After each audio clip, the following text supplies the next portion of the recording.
نوبت حافظ با بختیار جان دولتو. تشکر زیاد.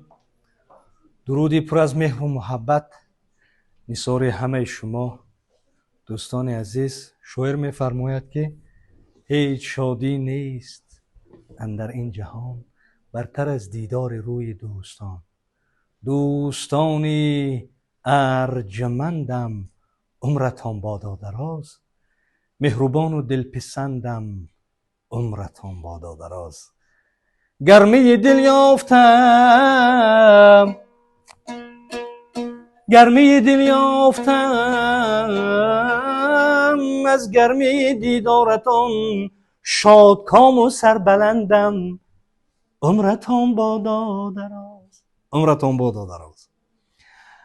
من هم راستی در این سفری که همراه یک استادان بزرگ که همه طبیبان خلقی با گیاه درمانی طبابت میکنن هم سفر هستم و خود را بسیار هم خوشبخت میشمارم که در قطار چنین شخصیت هایی که امروز برای سالمی انسان ها چندین سال زحمت کرده ایستادند. روح سالم در بدن سالم است، در جامعه سالم است. و امروز که ما کمتر گویم سرودخوانی میکنیم، این موسیقی هم انسان را طبابت میکنه. گر سخن جان نبود مرده چرا خاموش است. یا که باز فریدون عطار میگوید سخن قوت دل هر خرددان است، ولی صنعت سخن را جان است. تشکر. یک سرود میخونم بهر دوستی برای همه شما.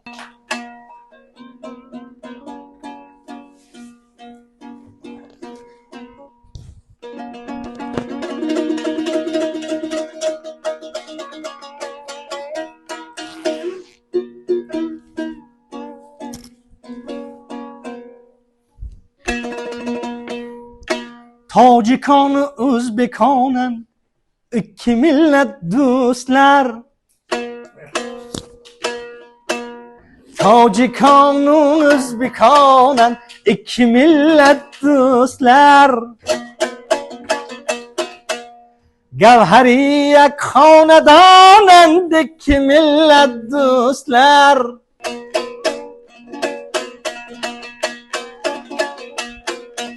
Gavhari ek hanedanend iki millet dostlar.